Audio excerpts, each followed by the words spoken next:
G'day everyone, welcome back to the channel. So in today's video, I want to show you guys how to solve a tight or tender piriformis muscle. So for those who don't know, the piriformis muscle obviously resides in your glutes. It's one of your butt cheek muscles. It's essentially, if you can imagine where your back pocket would be in a pair of pants, that piriformis muscle is generally in that area, sort of in the centerpiece or the heart of that gluteal area. And it's really important because clinically, we see a lot when you're massaging someone or that you're trying to sort of solve someone's knee pain or hip pain or back pain. We often see that one piriformis or both piriformis muscles are either really tight and or tender, or at the very least, if both are tight and tender, one feels a little bit more so than the other. Now, I think it's a good conversation to have because we're really good at giving you things to do to free up and improve how that feels. And we'll go through two really simple ones today. But I guess the main purpose of this video is that I want to show you guys what to do after that to make sure that it goes away and that it doesn't come back again and that it doesn't become tight or tender again. So if you can hang around to the end of the video, you'll hopefully see a really interesting idea as to what the cause of that piriformis dysfunction often is, and then a really simple way to try and go about sort of rectifying that long term. So before we get into it, obviously, if you go on to enjoy the video, please consider leaving a like below and also consider subscribing if you do enjoy this kind of content.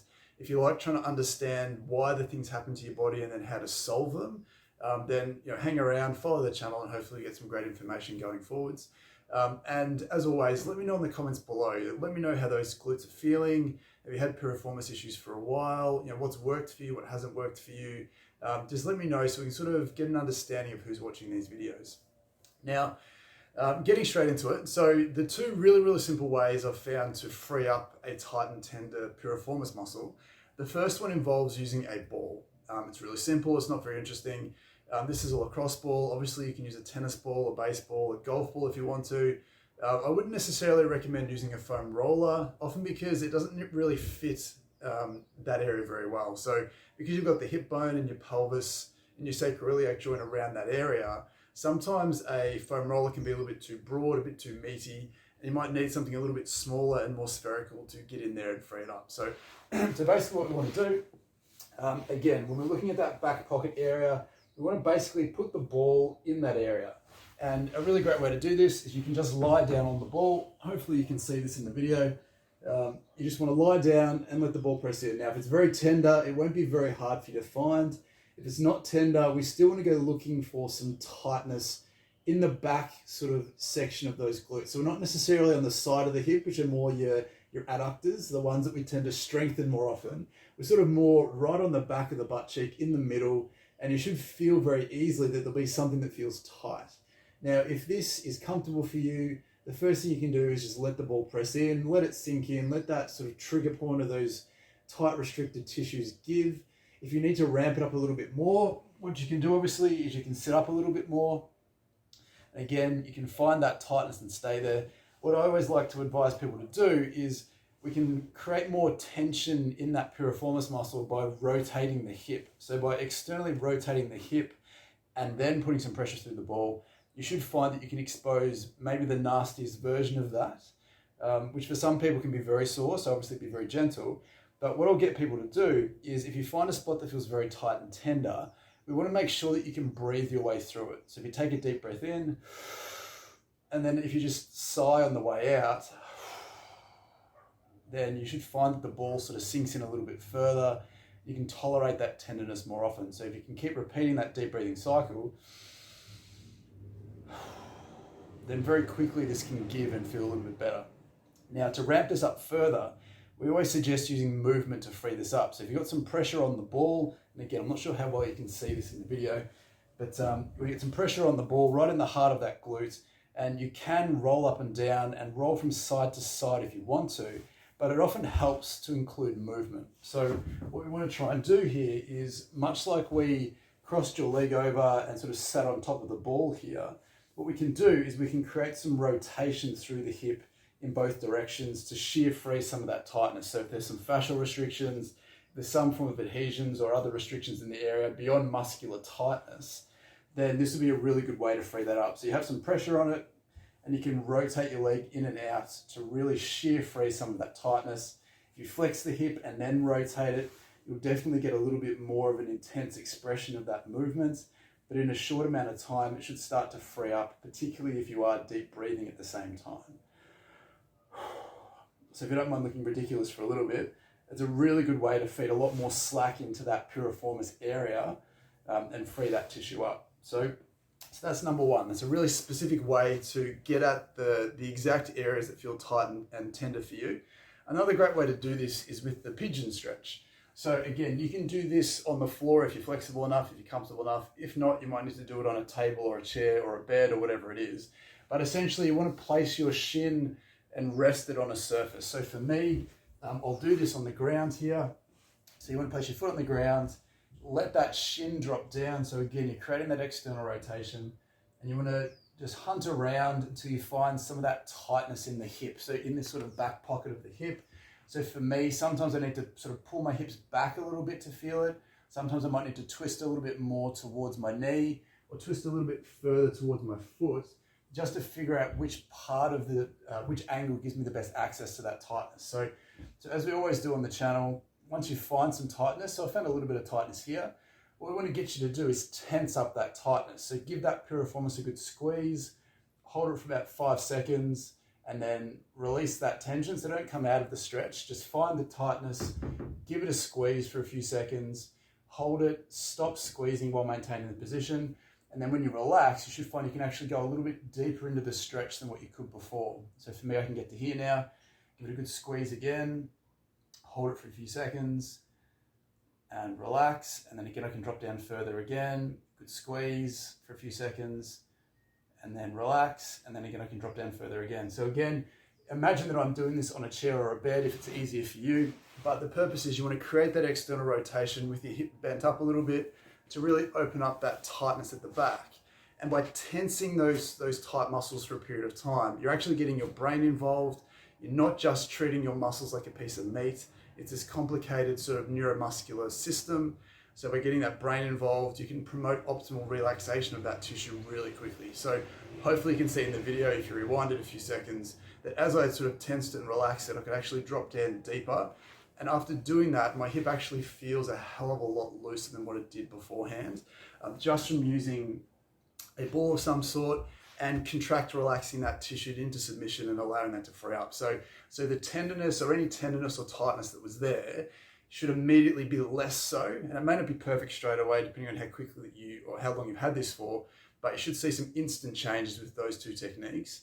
And as we said at the start of the video, in a perfect world, you'd also be doing something to stop that from reoccurring again. So what we want to transition into is, I think, something that isn't necessarily as well known as it could be in the industry, and also more so from a broader medical industry, and also everyday people sort of living their lives, that a lot of piriformis dysfunction is actually a consequence of low back dysfunction. So you don't necessarily have to have a sore back. You don't necessarily have to have any form of back pain or overt dysfunction day to day. But if there's some stiff and tight sections of your back, the nerves that come from those areas tend to go through or very close to that piriformis muscle. There's a bunch of other nerves that supply that piriformis muscle. So if there's some dysfunction higher up in the spine, so it's sort of the base of the spine, or that thoracolumbar junction where your ribcage meets your lower back, from there down, if there's some stiffness and some tightness in that area, you can ask that piriformis to tighten to help support that dysfunction. So again, if you're doing all this fantastic stretching, if you're using a ball, if you're getting a massage, if you're doing all this glute strengthening work, you're having physical therapy, whatever it is to free up that piriformis muscle, then there's every chance it's going to keep coming back again day after day unless you take a step back and figure out what's going on with your back at the same time. Now, we see this a lot. So this idea isn't necessarily too foreign for a lot of people who do have back pain. There's a thing called piriformis syndrome, which is essentially linked to sciatica, low back dysfunction, but we often sort of tend to silo these pieces of information and say, well, if you have back pain, it's understandable that you have some piriformis issues. But if you have piriformis issues, even if they're not overt ones, you just feel tender and tight all the time, we don't often connect the dots and say, well, look, it's actually still a back issue. It's just that there's no back irritation there. And you don't have to have that to have that piriformis dysfunction. So we want to make sure that we give you something to free up that back, to restore some normality to that spine, so that all the hard work that you're doing to mobilize and free up and settle down that piriformis isn't wasted and you don't have to keep doing it forever, that you have mastered that, you freed it up, but you also turn the tap off as well. So the water that flows down to cause that is now shut off, and you can be free of it and then move on to something more important. So a great way to do it. You can use a foam roller for this, but again, I'll use a ball just because we've got one handy. The areas that we want to go hunting through, again, it can be right down the base of your back, but I find a lot of it tends to happen at the base of the rib cage and the top sections of the lower back through here. So for a lot of women, it's almost a hand's width down from your bra line. For most guys, it's almost a hand's width up from your pant line or your belt line. And what we want to do with the ball, it's the same thing with the foam roller. If I choose, say this section here, the foam roller would obviously go straight across. But for this instance, we want to start in the middle and then let it roll off to one side, whichever side you feel is most important. So for me, I'll do this side. And same thing again, we just want to lie down on the ball. I think you can just see it there. And we want to go looking for some tightness and stiffness, the same thing that we did with the piriformis, when we did the piriformis. But this time, we're not just looking for muscular tightness, we're also trying to get a sense of how stiff those underlying spinal joints are. And what I can almost recommend and almost guarantee that you'll find is that if you go hunting in this area, so for me, it feels a little bit stiff and tight on this left-hand side, so the same side that I was a little bit tender here. When I come across to the exact same spot, so if you're right on the bump of the spine, roll off to one side, just directly off, get a sense of how that feels, come back to the other side and compare the two. Generally, you want to spend the most time on the side that feels the stiffest and the tightest, or the hardest to press into. So for me, there's a fraction of some tightness and some tenderness on this right-hand side. But when I come across to the left-hand side, there's no tenderness, but it feels like there's a lot more sort of rustiness and restricted tissue there. It's harder for that ball to sink in, even though there's no overt tenderness to speak of. This is what we're looking for. We're looking for restrictions in that spine that are asking your glutes or that piriformis muscle to reactively tighten and become dysfunctionally tender as a consequence. So again, we just want to stay here, find a spot that feels tight. We're not rolling up and down. We want to move the ball until we feel something that feels restricted. We want to use some breathing to allow that to free up quickly. And we're just staying here for a period of time. So we're not necessarily, as I said, rolling around. We're not doing anything fancy. We're just letting the ball consistently press into different sections of the spine to free those up and restore normal motion to those joints. And you can do that for as long as you feel comfortable. But from what we find clinically, there's a really strong connection between those stiff spots, which you'll probably find, and that tightness in the hip. So if you can get rid of both of them, then you should feel like that piriformis tightness and tenderness doesn't return long term. So again, hopefully there was some interesting information there. The final thing that I'll leave you with is often the bookend of a lot of these videos. We also want to talk about why that section of your back may become stiff. I won't go into it in too much detail. We'll save it for another video, but the idea is that whichever level of your spine that you feel is the stiffest and the tightest, and whichever side of the spine feels stiff and tight, and you might find there's just one section that feels stiff where everything else around it's not too bad. There has to be a reason why that section of your spine has become dysfunctional in its own right. And what we see a lot clinically is it often comes back to the shapes and the positions that you put your back into. So again, for me, I've got a bit of an unnatural curve at sort of this section of my back, sort of through here. I don't know if you can see that very well.